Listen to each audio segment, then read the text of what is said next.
À l'ambassade de France, pendant les attaques, les assaillants ont été abattus avant même qu'ils n'aient accès aux locaux de l'enclave diplomatique française. Là, les terroristes ont attaqué par l'entrée principale de l'ambassade. À l'état-major général des armées, c'est la surprise.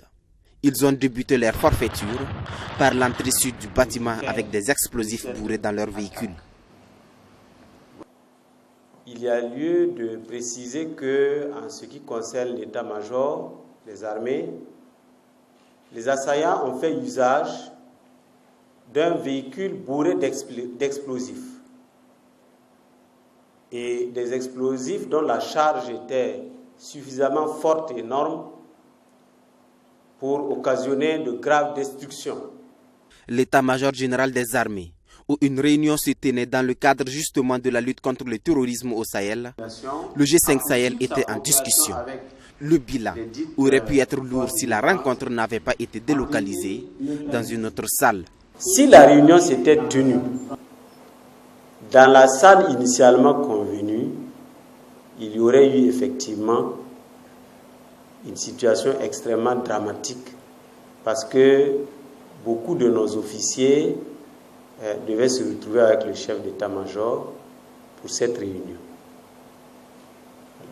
On peut dire que dans ce sens-là, en tout cas, il y a eu comme un sixième sens qui a transféré la réunion dans une autre salle qui, elle, n'était pas attenante au lieu précis de l'explosion.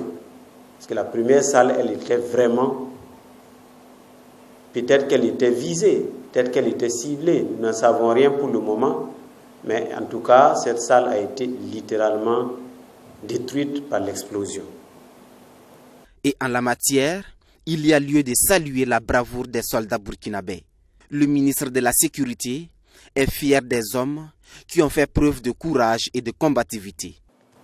Qui ne sont pas à leur première opération de ce genre et qui, en toutes circonstances, ont fait preuve d'engagement, de combativité, de courage, permettant ainsi d'amoindrir un tant soit peu les effets de cette attaque. Autrement, les conséquences auraient été encore plus déplorables. Et nous invitons la population à poursuivre sa coopération avec les dites forces de défense et de sécurité afin que tout fait suspect puisse être porté à leur connaissance et que des recherches puissent être rapidement engagées.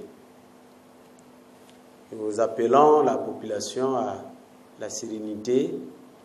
C'est vrai, comme nous l'avons dit, il y a toujours quand même quelques précautions à prendre dans la circulation au niveau de ces zones-là, surtout que nous sommes au soir, la tombée de la nuit.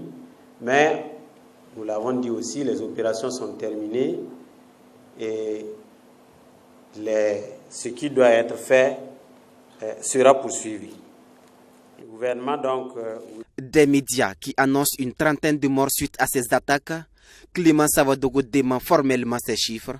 Le gouvernement fait un bilan de 8 morts côté force de défense, 8 morts également côté assaillants et plus de 80 blessés, dont une dizaine graves, tous pris en charge, renchérit-il, avant d'exprimer ses sentiments de compassion et de condoléances aux familles éplorées.